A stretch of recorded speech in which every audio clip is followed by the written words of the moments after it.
بسم اللہ الرحمن الرحیم۔ نماز حاجات پڑھنا سیکھیں۔ نماز حاجات کیسے پڑھنی چاہیے؟ صلاۃ الحاجات پڑھنے کا طریقہ کیا ہے؟ صلاۃ الحاجات کی کتنے رکعتیں ہیں اور کیسے پڑھیں گے؟ اور یہ نماز کس وقت پڑھ سکتے ہیں؟ یہ تمام باتیں آج کی اس ویڈیو میں ہم آپ کے ساتھ شیئر کریں گے، جنہیں جان کر آپ کو اور ہمیں انشاءاللہ تعالی فائدہ ہوگا۔ محترم ناظرین، نماز حاجات کیسے پڑھنی چاہیے؟ صلاۃ الحاجات پڑھنے کا طریقہ کیا ہے؟ صلاۃ الحاجات کی مکمل تفصیل جاننے کے لیے ویڈیو کو آخر تک ضرور دیکھیے گا۔ صلاۃ الحاجات یا نماز حاجات پڑھنے کی بہت زیادہ برکتیں اور فضیلتیں ہیں۔ رسول اللہ صلی اللہ علیہ وآلہ وسلم اس نماز کی تعلیم فرماتے ہیں۔ اگر آپ کسی جاب یا انٹرویو کے لیے جا رہے ہیں تو صلاۃ الحاجات پڑھ کر جائیں، اللہ کی بارگاہ میں دعا کر کے جائیں، انشاءاللہ آپ کو کامیابی حاصل ہوگی۔ اسی طرح اگر آپ کسی بیماری میں مبتلا ہیں، اگر آپ نے کسی سے قرض لینا ہے، وہ تنگ کر رہا ہو، قرض واپس نہیں دے رہا ہو، یا کوئی بھی مسئلہ ہو، آپ صلاۃ الحاجات پڑھ کر اللہ جل شانہ سے دعا مانگیں اور اس کام کو جائیں گے تو انشاءاللہ وہ مسئلہ یا کام ہر صورت میں آپ کے منشنا کے مطابق پورا ہو جائے گا۔ رسول اللہ صلی اللہ علیہ وآلہ وسلم نے ارشاد فرمایا کہ جب تم سے کوئی شخص کوئی حاجات پیش آئے، ضرورت پیش آئے، وہ حاجات اللہ پاک کے متعلق ہو، چاہے وہ حاجات کسی بندے سے متعلق ہو، جس کو کوئی حاجات پیش آئی ہے، وہ اچھی طرح سے وضو کرے، پھر اس کے بعد 2 رکعت نماز حاجات پڑھے، پھر اس کے بعد اللہ کی حمد و ثنا کرے، پھر میرے اوپر درود شریف بھیجے اور اس کے بعد پھر اپنی حاجات اللہ جل شانہ سے مانگے۔ جس نے ایسا کر لیا، اللہ کا وعدہ ہے کہ اللہ تبارک اس کی حاجات کو پورا کریں گے۔ محترم ناظرین، اگر ہماری پوری حاجات نہیں ہوتی تو اس کا مطلب ہے کہ ہماری وضو میں، نماز میں یا مانگنے میں کوئی کمی رہ گئی ہے۔ جو ہماری حاجات ہو، اولاد کے لیے ہو، رزق کے لیے ہو، شادی کے لیے ہو، کوئی دکھ یا پریشانی ہو، یا کسی انسان کے متعلق ہو کوئی حاجات ہو، تو رسول اللہ صلی اللہ علیہ وآلہ وسلم نے فرمایا، یاد رکھو کہ نماز حاجات پڑھ کر اللہ جل شانہ سے مانگو۔ رسول اللہ صلی اللہ علیہ وآلہ وسلم نے یہ نظریے اور عقیدہ بتایا کہ ہمیں کسی انسان سے بھی کام ہے، یہ سبب ہے، مگر اس میں جان اللہ جل شانہ ڈالیں گے، اللہ تعالیٰ اس شخص کا دل نرم کر دے گا اور وہ شخص آپ کی حاجات کو پورا کرے گا۔ اگر آپ اللہ سے مانگ کر جاؤ گے، پھر چاہے تمہیں کسی آدمی سے قرض ہے، وہ استعفائے نفس کے ساتھ تمہیں یہ چیز نصیب ہو جائے گی۔ اگر آپ اللہ سے نہیں مانگو گے تو اس شخص کے سامنے آپ کو دگنا دینا پڑے گا، جھکنا پڑے گا۔ ہو سکتا ہے کسی مجبوری پر آپ کسی سے کچھ مانگتے ہیں، وہ اپنے رویے یا زبان سے ایسا کچھ بول دے جس سے آپ کو ناگواری ہو، اس لیے رسول صلی اللہ علیہ وآلہ وسلم نے ارشاد فرمایا کہ تمہیں چاہے کوئی حاجات ہو تو تم سب سے پہلے اچھی طرح وضو کرو، صرف نام کا وضو نہ کرے، فرائض مستحب مکمل ادب کے ساتھ ادا کریں۔ اس وقت تمہارا یہ نظریہ ہو کہ اگر میں منہ دھو رہا ہوں تو یہ میرے گناہ دھل رہے ہیں، تاکہ تم پاک صاف ہو کر اللہ جل شانہ کے سامنے کھڑے ہو۔ جسی طرح آپ ظاہری پاکی حاصل کرتے ہو، اسی طرح سے باطنی پاکی بھی حاصل کرو۔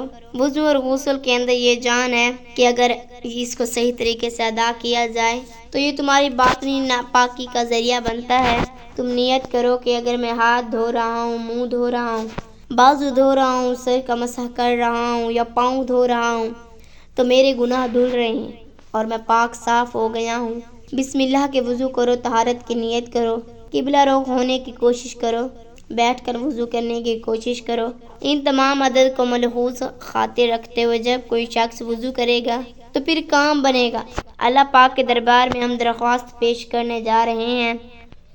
دنیا کا نظام ہے کہ اگر آپ نے کسی کو درخواست دینی ہے تو آپ درخواست پر اپنے کوائف اور متعلقہ کام لکھتے ہیں۔ اگر اس درخواست میں کوئی غلطی یا کمی کوتاہی رہ جائے تو درخواست واپس کر دی جاتی ہے کہ ان کوائف و قواعد کے مطابق آپ نے درخواست جمع نہیں کروائی۔ اسی طرح اللہ جل شانہ کے دربار کے بھی آداب ہیں۔ رسول صلی اللہ علیہ وآلہ وسلم نے جواب بتائے ہیں۔ وہ ادب یہ ہیں اللہ سے لینے کا طریقہ جو رسول صلی اللہ علیہ وآلہ وسلم نے بتائے، وہ ادب یہ ہیں۔ ہم سب اللہ کے محتاج ہیں۔ اگر ہم اپنے آپ کو محتاج سمجھیں اور اللہ کے سامنے کھڑے ہوں گے اور یقین اور امید کے ساتھ آؤں کہ ہم اللہ کے دربار میں کھڑے ہیں اور میری ضرورت کو صرف اللہ ہی پوری کریں گے۔ دنیا کے دربار میں جب کسی کے پاس کام جاتے ہیں تو ہم اس کی خوش آمد کرتے ہیں۔ اللہ کے دربار میں مایوسی کی کیفیت کے ساتھ مت آؤ۔ مسلمان ہمیشہ اللہ جل شانہ کی ذات سے پر امید رہتا ہے۔ اللہ جل شانہ کا ارشاد پاک، اللہ کے دربار میں مایوسی کی کیفیت کے ساتھ مت آؤ۔ مسلمان ہمیشہ اللہ جل شانہ کی ذات پر پر امید رہتا ہے۔ اللہ جل شانہ کا ارشاد پاک ہے کہ اگر مجھ سے کوئی چیز مانگنی ہے تو دو شرائط پوری کر کے آؤ۔ مجھ ہی سے مانگو، کسی اور سے مت مانگو۔ اگر تمہاری کسی بندے سے بھی حاجات ہے تو پہلے مجھ سے پوچھو۔ جب تم مجھ پر بھروسہ کر کے وہ حاجات پیش کرو گے، اللہ جل شانہ فرماتے ہیں کہ تم میرے دربار میں آداب کے ساتھ آؤ، یقین اور بھروسے کے ساتھ آؤ، دیکھو میں تمہاری پھر کیسے حاجات پوری کروں گا۔ جب اللہ سے مانگنے لگو تو ایک ایک لفظ سمجھ کر پڑھو اور مانگو، تو دیکھو اللہ تعالیٰ تمہاری حاجات کیسے پوری فرمائیں گے۔ جب آپ نمازی حاجات پڑھ کر اللہ سے دعا مانگنے لگو تو سب سے پہلے اللہ جل شانہ کی حمد یعنی الحمدللہ پڑھو، اس کے بعد درود شریف پڑھو، اس کے بعد اپنی حاجات اللہ کی بارگاہ میں پیش کرو، اس کے بعد پھر درود شریف پڑھو، پوری یقین اور بھروسے کے ساتھ مانگو تو انشاءاللہ عز و جل آپ کی ہر حاجات ضرور پوری فرمائے گا۔ محترم ناظرین، صلاۃ الحاجات کی کتنی رکعتیں ہیں اور صلاۃ الحاجات کس وقت پڑھنی ہے اور کیسے پڑھیں گے، اور یہ نماز کس وقت پڑھ سکتے ہیں؟ صلاۃ الحاجات کسی بھی وقت پڑھی جا سکتی ہے سوائے مکروہ اوقات کے۔ مکروہ اوقات میں نمبر 1 صبح صادق سے لے کر طلوع آفتاب تک، نمبر 2 زوال کا وقت، نمبر 3 عصر کی نماز سے لے کر غروب آفتاب تک، یعنی یہ 3 مکروہ اوقات ہیں جن میں کوئی بھی نفل نماز ادا نہیں کی جا سکتی۔ صلاۃ الحاجات کی 2 رکعتیں ہیں۔ سب سے پہلے آپ نیت کریں گے اور نیت صلاۃ الحاجات کی کریں گے اور اللہ اکبر کہہ کر نیت باندھ لیں گے۔ سب سے پہلے ثنا پڑھیں گے، اس کے بعد اعوذ باللہ، پھر بسم اللہ، اس کے بعد سورۃ فاتحہ پڑھیں، پھر اس کے بعد آپ کوئی بھی سورت پڑھ سکتے ہیں۔ اس کے بعد رکعت مکمل کر کے اسی طرح دوسری رکعت بھی مکمل کریں گے۔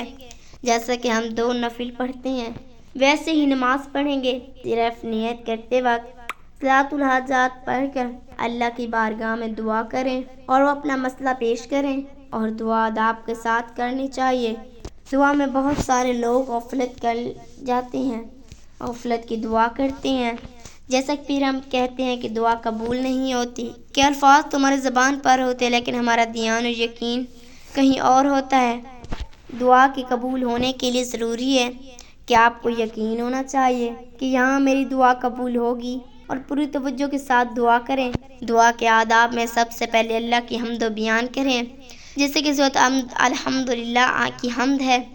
اس کے بعد پھر نبی کریم صلی اللہ علیہ وآلہ وسلم پر درود شریف بھیجیں، پھر آپ صلی اللہ علیہ وآلہ وسلم کی امت پر، پھر آپ کا جو بھی مسئلہ ہے وہ اللہ جل شانہ کی بارگاہ میں پیش کریں، پھر آپ کا مال دیکھیں اور پھر درود شریف پڑھ لیں۔ یہ دعا کرنے کا بہترین طریقہ ہے۔ اس طریقے سے دعا کریں گے تو انشاءاللہ عز و جل ضرور دعا قبول فرمائے گا۔ آمین۔ اللہ پاک سے دعا ہے کہ اللہ پاک میری ہر دعا اور آپ کی دعا قبول کرنے کی توفیق عطا فرمائے۔ آمین۔ میرا پڑھنا اور آپ کا سننا اللہ تعالیٰ اپنی بارگاہ الہی میں منظور و مقبول فرمائے۔ آمین۔ اپنا خیال رکھیے گا، دعاؤں میں یاد رکھیے گا۔ آمین یا رب العالمین۔ ناظرین، کمنٹ باکس میں اللہ تعالیٰ کے 99 ناموں میں سے ایک نام ضرور ٹائپ کریں۔ شکریہ۔